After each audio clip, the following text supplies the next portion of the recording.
New report has been released about the police investigation of Tyreek Hill. That report revealing why the star receiver allegedly hit a man at the Haulover Marina.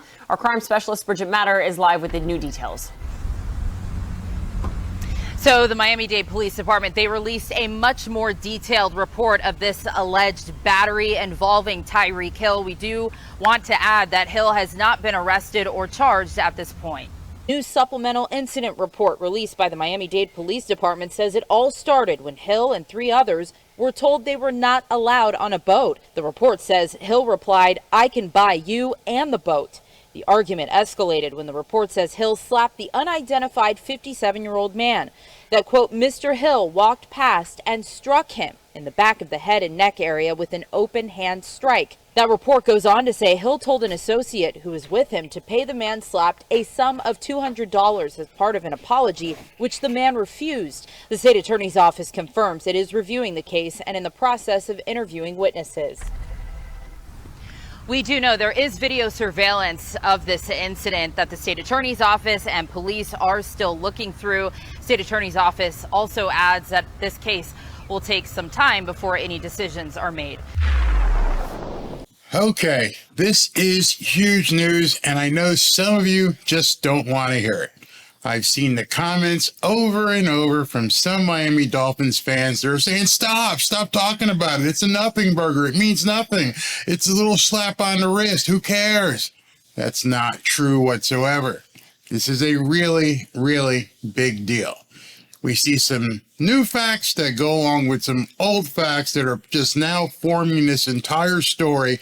And we're seeing that this thing could be some big trouble for Tyreek Hill. Now understand, I really don't care about the misdemeanor charge. I think way too many people are focusing on prosecution, on whether or not he's going to be charged or not. That's not the problem here. Not the problem at all. Forget about the prosecution. It's a misdemeanor. He'd probably get like a $500 fine. That's no big deal. And I'm not even talking about a potential civil suit where this guy may get millions. I'm not talking about that either. I'm talking about how it can affect the Miami Dolphins. You see, if you have not been following this story and you haven't been following my videos about this story, then you probably have no idea about the NFL PCP, or rather the personal conduct policy. That is the problem here. That means the NFL, as more and more evidence comes out, the NFL gets more and more evidence. And at that point, they are also doing their own independent investigation. As I mentioned in a prior video, they were here. The NFL investigators were at the marina this weekend. They are following this closely. They get all of the evidence. They get all of the information. And then they're going to make their decision as to what happens, independent of what the police do. Remember, Ezekiel Elliott got suspended for 6 games. He wasn't even charged. And there's been a few other suspensions that were minor legal infractions that got guys suspended for 2 and 3 games. So we're not talking about a slap on the wrist or a small misdemeanor charge in the legal system. That means absolutely nothing. Nobody cares about that. You're absolutely right. It is a huge nothing burger. And if you're focusing on the prosecutorial aspect of this, you're missing the story completely. What I've been trying to tell you is this case is building for the NFL. This case is building for Roger Goodell. And if you haven't read the PCP, go back and watch my video. I spent almost an hour going through it page by page, paragraph by paragraph, where I told you the ramifications for violating the PCP. It is serious. It is huge. It could impact the Dolphins immensely. Now, a lot of people are saying, hey, but, it's going to take them a long time to do it. They won't get around to it probably till next season. Well, I made a video yesterday, and other people have talked about it, that the window of opportunity for the Miami Dolphins may just be this year. They may just have to go win it, because next year, with 29 potential free agents, with Tua looking to back up the Brinks truck and getting paid big time, and with a potential Tyreek Hill suspension for 2024, that makes it even more important for the Dolphins to win this year. But getting back to this case, here's where the problem is. It's possible that the NFL could expedite some sort of discipline on Tyreek. And I'm going to get into that. So, I don't know why, and I guess I've stopped asking, but most sports journos, most Dolphins YouTubers, most people on Twitter are ignoring this story. And I almost feel like, why? Why are you guys not understanding the ramifications of what could be happening here? You're choosing to basically just walk away from this story when there is so much more going on. And many people have asked me, Barry, why do you continue to cover it? Because nobody else is. Where are you getting your information? From snippets from people saying, don't worry about it? It is a big deal. So let's continue to go through why this is a big deal. I've got 7, maybe 8 reasons to talk to you about. Number 1, in this new supplemental police report, which I do have a copy of it right here, which I will be reading to you very shortly, Tyreek is no longer an unidentified subject, an unsub. He's not an unsub. Tyreek Hill has been specifically confirmed as the alleged assailant in this crime. People said, hey, we know it could be anybody. Nobody ever said it was Tyreek.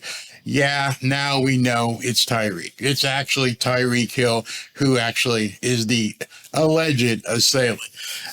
Number 2, a big thing that came out in this report. There's eyewitnesses. Eyewitnesses have come forward to corroborate this guy's claim that Tyreek whacked him upside the head. That is huge because we didn't know. I mean, we assumed that they're eyewitnesses because of Tyreek's entourage, but we know that they weren't going to be cooperative. Now you've got eyewitnesses on the other side who are also now corroborating the guy's story, and they're cooperating with the NFL as well. That's a problem. Number 3, what do we got here? Oh, the victim signed a sworn statement and gave a testimonial or audio recording as well.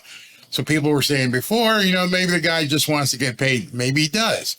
But now he is actually physically sworn a statement. He is pressing charges. Take all that BS you heard on Twitter and everywhere else about the guy might not even press charges.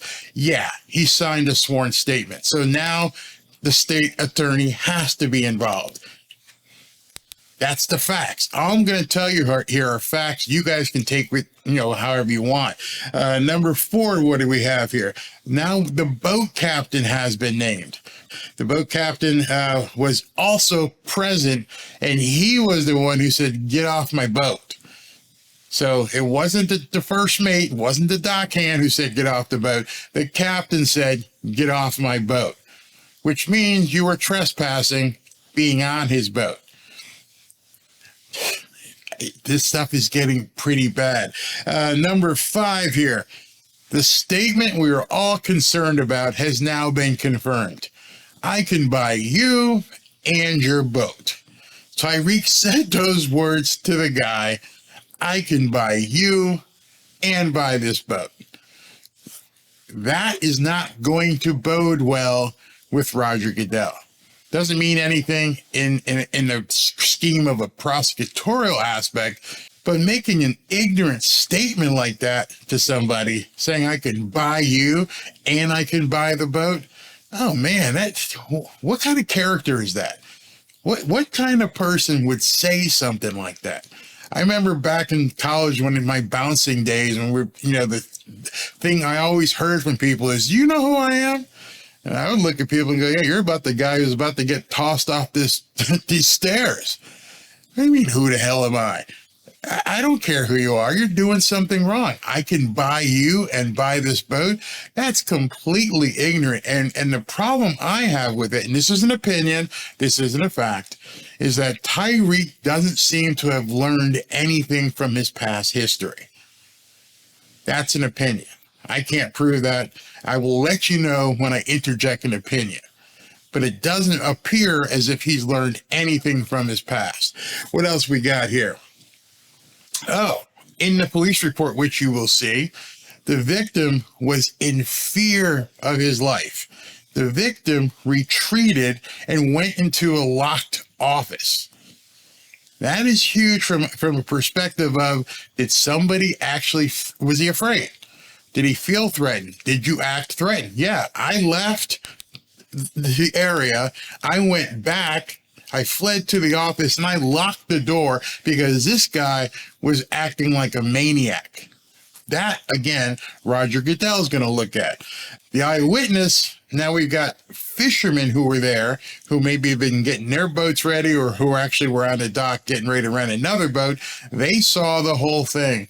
And the fisherman, the other guy who was there, you'll see in the police report, he identified Tyreek Hill. Now, put all those new facts together with the fact that nobody, and again, I've said this before, nobody, not Tyreek, not his agent, not his attorney, nobody on the team and the team organization, nobody has denied that this actually happened. Not a single person. I know if I was accused of doing something, the first thing out of my mouth was, I didn't do it. I didn't do it. I didn't do it. Nobody has denied that this has happened. Again, this isn't about the conviction, and I don't have any stake in this other than being a fan of the NFL, a fan of football, a fan of college football. I talked to people yesterday in my PCP video, the personal conduct policy video, that what I look at is the integrity of the game. Personal accountability. You want to know what kind of personal accountability Tyreek had in this incident? Tyreek said, hey, told one of his buddies, one of his lackeys, hey, go over there and apologize for me and give him $200. What? You wanted somebody else to go over and apologize for you and then offer this guy $200? Why didn't you go over yourself? Why didn't you go say, hey, man, I'm sorry, I lost my temper. I mean, here's $200 for your troubles. I'm not sure if the guy would have taken that either, but the fact of the matter is you didn't even do it yourself. You send some lackey over there. Hey, man, Tyreek said, he's sorry about slapping you upside the head. Here's $200. Get the F out of here. Who the hell does he think he is that he can send some lackey over here and offer me $200?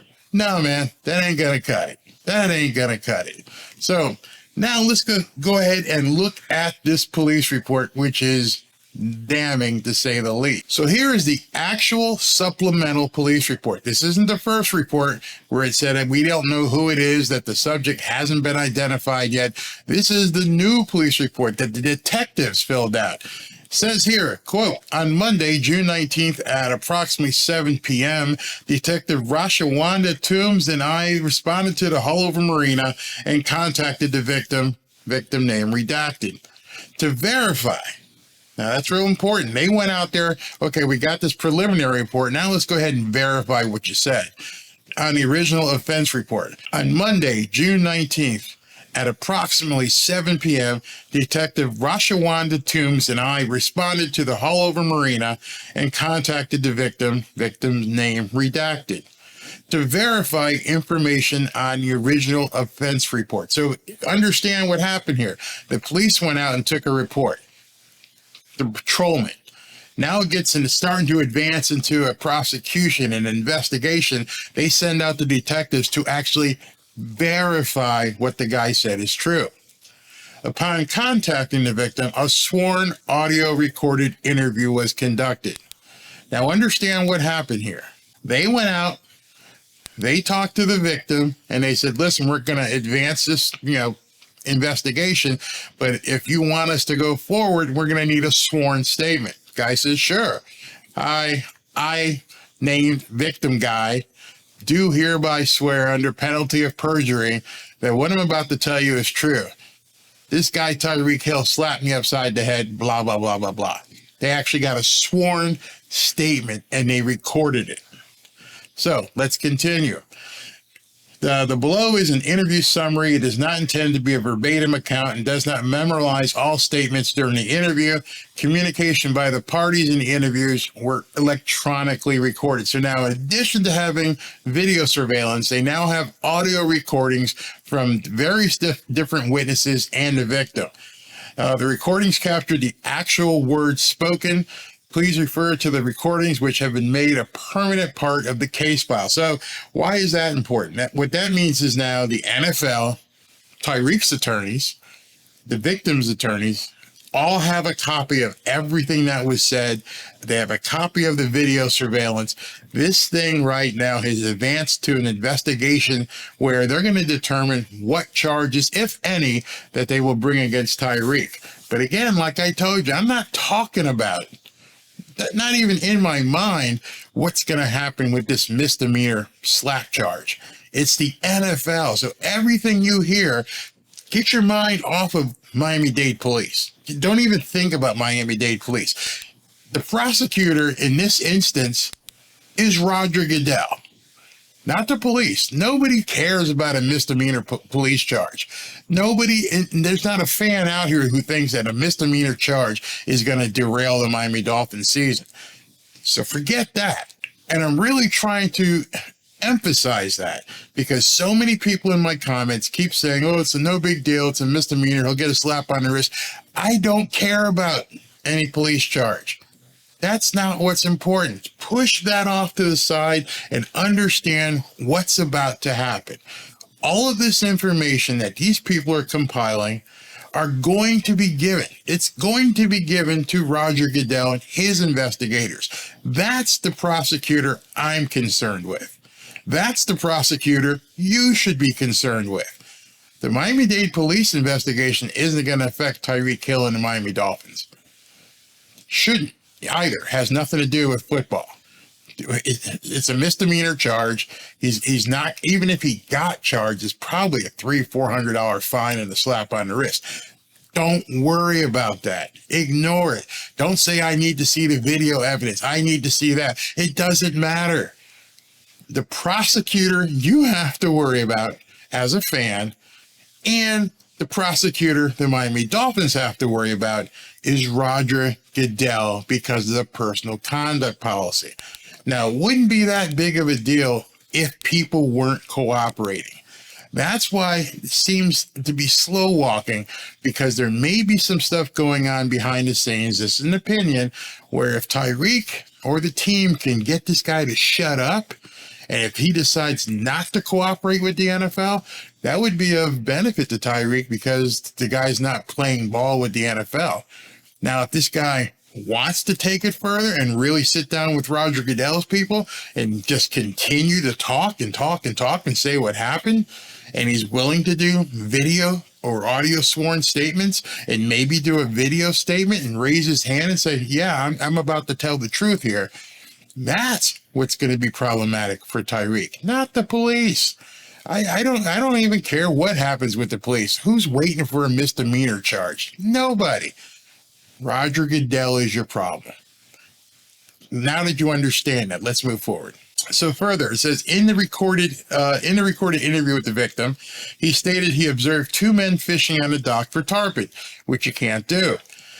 Advised the two additional females joined the males, but entered a fishing vessel that was docked. Now, if you don't live here in South Florida, which I'm sure a lot of fans don't understand the marina situation down here in Fort Lauderdale and South Florida and Boca and Miami. You've got $1 million yachts down there. You just can't show up into a marina and just walk on somebody's boat. I don't think people should be using the word boat. That's also probably part of the problem. These are yachts. This is a fishing yacht. This isn't a boat. These are boats that cost $1 million, $2 million, $5 million, $30 million. I've seen boats down here that cost $40 million. Now, this wasn't one of them. This was probably a $500,000 Hatteras, which if you're not a fisherman, you probably don't know. But this isn't like a boat. It's not something, you just, hey, it's a little skiff out here. Let's take a ride. No, these are yachts. Same boat, kind of, trivializes things. It's a yacht. So anyway, let's continue. The victim stated the captain, Mr. William Corbett, that's the first time we've seen his name, informed the two unknown females and the males that they were not allowed on the boat. Get off my boat, you're trespassing. In response, an unknown male who has now been identified as Mr. Tyreek Hill. The unknown subject has been identified. The mask is ripped off. It was Tyreek. It's been confirmed. The unidentified male, now known as Tyreek Hill, stated, "I can buy you and buy this boat." Sworn statement. Unless someone can attack the guy's truthfulness and veracity, that's what Roger Goodell is going to see. You can say what you want. You can hide behind some fact that Tyreek was provoked. It doesn't matter. It's insane. Saying those kind of things that I need to see the evidence, I need to see the video. No, you don't. The only person that matters in this is Roger Goodell and his team of investigators. It is solely going to be his decision what the outcome, if any, discipline against Tyreek Hill. Now, understand, earlier I had said that one of the problems with this Tyreek Hill case is because of his past history. See, this little misdemeanor case, they can't bring in his past history. That's not part of a court case on this particular charge. But Roger Goodell isn't a court. Roger Goodell is overseeing your privilege to play in the NFL. And because it's a privilege, I can take it away when I feel like it because of the PCP, the personal conduct policy. So I most assuredly can look into Tyreek Hill's history. Listen to what Mike Florio says here in this little snippet that I pulled from one of his videos. Remember, if they find any violation of the personal conduct policy, the guilty plea from 2015 to choking and punching his pregnant girlfriend becomes an enhancer to the penalty that would be imposed. They couldn't do anything to him for pre-draft, pre-NFL behavior, but the 2014 revisions to the personal conduct policy made it clear that anything you did before you got to the NFL becomes a factor in determining the punishment if you get in trouble in the NFL. So keep that in mind as well. So you understand that? And back in 2014, your past history didn't matter. Then they updated the PCP, and like somebody said in one of my comments, why did the NFLPA ever agree to this? But they did. And now I can go back and look at your history and see you're a 3-time loser. You can see right now, hey, listen, you got arrested and, you had a problem. You choked a pregnant girlfriend back in college. Oh, then you had another problem where somehow, although you weren't charged, a child got his arm broken. Now I got this, where you're going on someone's boat, their personal, private property, and then you get into an altercation and decide to slap this guy up the head, slap him upside the head, and then tell him, I can buy you and this boat. Put those three things together, and Roger Goodell has the makings of a case to go ahead and slap Tyreek Hill upside the head, and there's nothing he can do about it. And everybody who's saying this won't take place till next year, understand because of Tyreek's history, and as Mike Florio just said, the NFL can apply what they call the enhanced criteria. Your history shows us you got a problem. We're going to deal with it right now. And I don't know where it's going. I'm not going to speculate. But all I know is this doesn't bode well for Tyreek Hill and the Miami Dolphins whatsoever. And in closing, I'm just going to say it one more time. And this has nothing at all to do with a criminal charge. I don't care. I really don't care. It's a slap on the wrist, a $200, $300 fine, and whatever restitution you want to do to the guy, although he may not even be due any restitution. My problem and my concern, which you should be concerned with, is how Roger Goodell is going to adjudicate this case. That's what I've been trying to impart upon you. That's why I keep talking about this, because it's a huge matter as far as the NFL's personal conduct policy is related to this case, and couple that with the enhanced criteria. That's what makes this a big deal. If you don't understand that, after the number of videos that I've done and shown you and read the personal conduct policy, I can't help you. I want to talk to people who actually have working brains, who can, basically understand and comprehend the severity of what's going on with Tyreek Hill. I hope you have a grasp of it. I've made a number of videos. People are complaining. Hey, it's news, man. It is sports news. I'm sorry it involves one of the players from the Miami Dolphins. It's not going to go away. I'm not going to stick my head in the sand. The guy has been identified in a sworn statement as being the alleged assailant in a criminal act that may cost the Miami Dolphins his services soon, next year, who knows? But one thing I do know, and you should know, is even in that news report, and they said it's going to be a while before the investigation is concluded. Well, understand, in a while, I don't know how long that means, but they got training camp opening up in a couple weeks. And the last, this is an opinion, this is the truth. The last thing, I guarantee you, the last thing that Chris Greer and Mike McDaniel want to be dealing with is people sticking microphones in front of their faces talking about Tyreek Hill's potential suspension. I've given you all the information I have at this point. As I get more, I will continue to update you. Talk to you soon. Fins up. Is anybody catching on to this Barry guy?